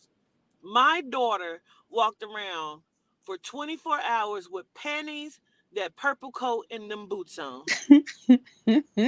I was so angry, but I let her do it. I didn't say shit. We was in the house all day that day. I just watched her. Like, she was so happy, walked around all day with some panties on, the coat, and them boots. Mm. That's Like, so motherfucker. that's so beautiful though. Like those items satiated that craving. Like Mm-hmm. even if I, because babies are very resilient, so they'll just figure out a way to exist within whatever the dynamics are that have been created for them. And it hurts when they go through things that we know we don't want them as our children to experience. But in that moment, to know that you have grasped the fact that I'm going to hold on to this and feel this because this is a craving I've been wanting to feel, and not care what anybody thinks about it. I'm wearing this purple coat every day and these boots. Every. I don't care if it hurts It mom's did. feelings. I need this. I need this, and I come first. Like, that is the energy that we have to get back to. And I'm really trying to figure out how to stay consistent in that. It's not easy. Children are just so, they are the goals to me. Mm-hmm. Yes. Yes. I know exactly what you mean when you say that. Hmm. Hmm. Yes. But I know you were, because that I had that with Elijah. It was a popcorn machine and cookies. I Well, mean, I let her do it, but as a growing mom who was still lost in my own anger, mhm. I'd be like, "But I bought your ass shoes too. I don't see you walking around here with them shits on. I done bought you plenty of motherfucking coats, but go on and walk around with that shit." Like, but I was in my feelings, but Right. That's how it showed up. Elijah did that to yeah. me when his bio was released from prison. He When he did show up, or I don't know, whatever we call that, um Elijah had came back after spending the first day with him, and he was like, he's got a popcorn machine, and they have cookies. There's always cookies. He was like, I want to go back, I want to stay there. And I'm looking like, for a popcorn machine and some cookies, like, that's literally all you needed to sell me out for all these You're gonna be hungry today though. Don't worry about it, cause I provide food. Somebody get me some rice and butter, because that is what is for dinner. Go enjoy your cookies. Okay. It's so difficult to deal with that, because that is a real thing. Like, what? Yes. He wanted his Like, I popcorn gave you machine. life and you happy about a popcorn machine? I popped you out. This is what happened. Yes. And Yeah, you we know, be in our feelings for sure. me and my petty self, of course, would go on Amazon and order one of the small popcorn makers. That part. Like, we got a popcorn machine here now too, and it didn't even Yeah. But matter. it's not the same thing. It's not. It wasn't. It wasn't. And I hurt my own feelings, and then I was like, I'm over it. Cause period. Oh, that's so funny. Mm. I'm looking at. Internet's questions. Yes, that's what I was just reading. Huh.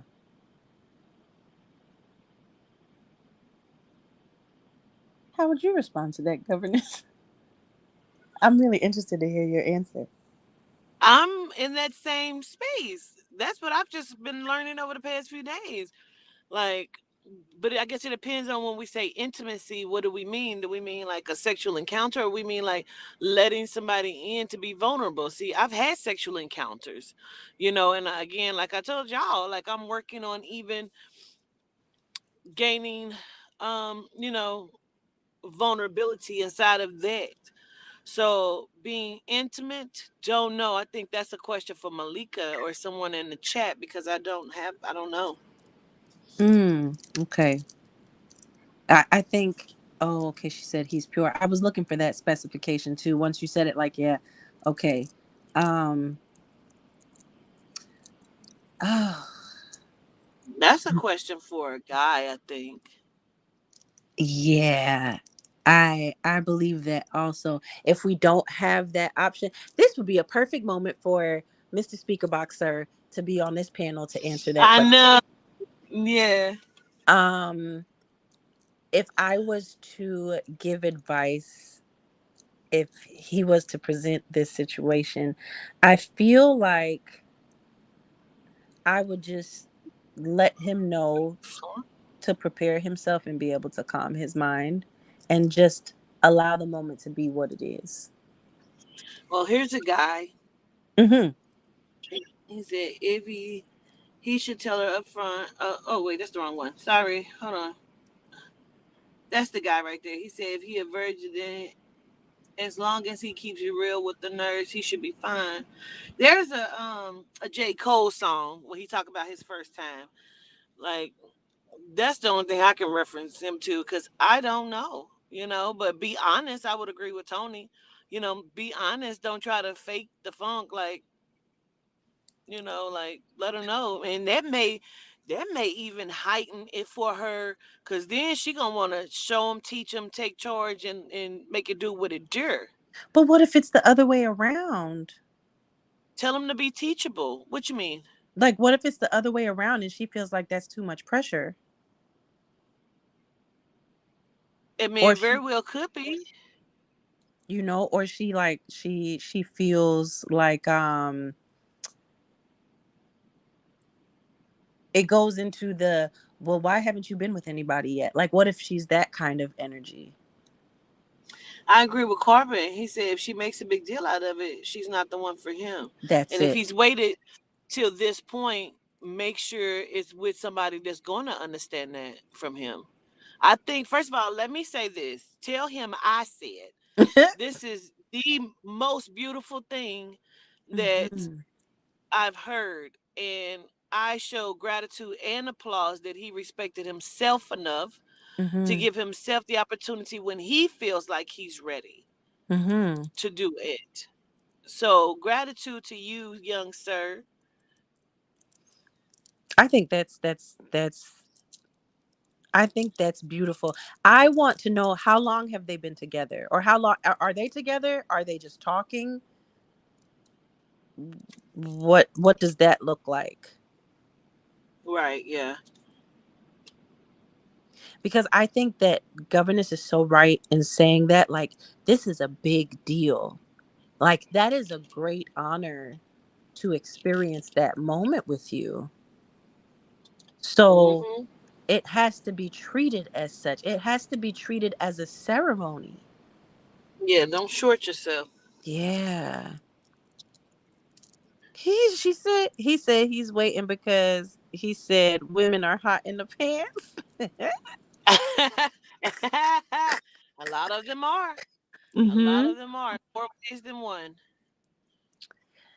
I think having those conversations, like what the masculine were giving advice on earlier, and what Quatita was speaking on, having the conversations and using your discernment to gauge the response will give you all of the answers you need to know. One, on whether or not you need to move forward with this decision of making this, giving this person the honor of having that moment with you. And two, to really analyze how they show up to you, because the way that they show up with you, sharing that and having those conversations, is probably a reflection of how they'll be in that moment. Like, I personally would be like, oh my gosh, me? Like, that's incredible. Like, if I was younger and the individual that I was with was if I like already had the experience and they hadn't, I would be like in I would awe. want to turn him the fuck out. Oh, see, here we go. There we go. Okay. I would Yeah. be so, like you say, enamored with it. Like, are Hmm. you serious? But it would be hard for a person to believe it, you know. But also having those intimate conversations where you can be open and a person understands you're telling the truth, and you know what I'm saying. Like now, I'm about to go and get it all the way together. I'm gonna come in my best gear, and and this let me show let me do it let me just like, it's all right, touch it here, give me your hand, do that. Like I would, because now I feel like I'm dominant. Listen, you talking about the experience of let me learn you, let me teach you, a clean slate. I mean, Hmm. even your experiences after me would be so dynamic in this world. I would leave you to be a blessing onto the Melanite nation for anyone who gets the experience, because you will know what it is that you are doing, but also give that grace to allow the guidance to happen. Don't feel uncomfortable or offended. Don't take things personally, because sometimes people don't always know how to show up in those moments when they're left in a space of teaching. But I hope for you that this nurse is one who guides and one who makes the experience what it's supposed to be. Tony hit it on target with his last comment in the chat also. um Yeah, Men have this thing where we feel like we got to be king dick and beat it up, but just be real, and if she understands that, it should all go well. yeah, because your body, I love when a man body go into autopilot. Ooh, child. Expound on that. uh, Autopilot, Uh-huh, go ahead. where it's like it's just a go, you know. Like it may be like oh I can't even explain it. It is like, oh we like it's like for him it's just that good where his body just like child, what, how do I mm, Welcome to Just Judy family. We're happy that you're tuned in. Make sure mm, that you hit the like and show your like appreciation. like like a walk you up the bed type thing, like it's good, he just want to be in it, like oh my god, who it didn't get hot in this car, like I don't know if anybody knows what I'm talking about. I mean, like, I do. I just wanted you to explain it. oh, Malika. Ooh, wee. You know what my favorite part is? I am not impressed with the the men that feel like they gotta go for hours and hours and hours. Yes, it's a beautiful song, and You're not gonna there fuck me like that. No. there are moments for that, but it's not even that. You know what it is for me? You make me feel like I'm not good at what I do. Mm.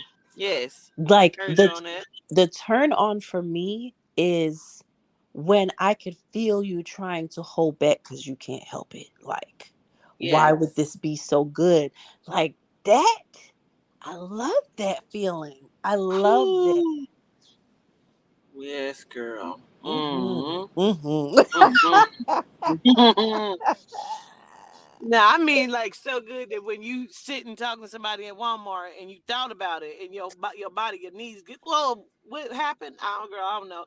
I'll see you later, girl. Like, I got to go home. Like I remember that. somebody Like, talking. I remember somebody talking about that recently. I think they said there was nothing wrong with a little sneaky, a little flashback. Can't remember exactly who it was that said that there was nothing wrong with a little flashback. absolutely, it's nerd. Yes, you get chills. Yes. Mm-hmm. Like if you can feel that in your lower stomach, just thinking back about it, and you squeeze, you need to squeeze for a second. Yes, Lord. Mm-hmm. Mm-hmm. I think Mm-mm. that's Look at that. What'd you what you said. say? What you supposed to say? I said I bet all the women in the chat just thinking, like, mm-hmm. Uh-huh. Them flashbacks be the best. Just like I know one night, I think I'm not gonna say any names, but she knows who she is, was in the comments, one of our family members at AWWTA, and she was saying it was your Just Judy night, and she had said that she was going to her dream state, like she was about to go and get rest and dream state. And it immediately made me think, because of the topic on Just Judy, in regards to a friend had told me that dream orgasms are the best feeling ever. Like sexual encounters in a dream. Mm-hmm. Do you I've feel had it that a couple way? times. I've had it before. I won't say it's the best, but I have had it. Listen, it's a Mm-hmm. it's a different experience. I be like, what was that? There was something that came in here and then did something. Yeah, because what was that? Uh-uh. Is that what that is? Please say no. I believe that's what it is. I do. I believe that. No, I believe that. Yeah. Oh no. See, you just like that. You pulled the carpet from under my feet. I don't know how I feel about this anymore. That is No. funny.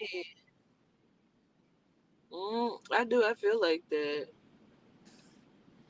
Cousins in the chat, do you agree? So wait a minute. So okay, just for clarity, I think you talked about this before, but when you're in dream state, something can come in upon and onto you, whatever they say in the Bible. Something can something a being can come in and do that, and you would perceive it as a dream, but it's been an actual experience. That seems so wrong. Like, hold on. Well, it may Oh, be, but I believe that's what it is. A lot of the people in the chat just said yes too.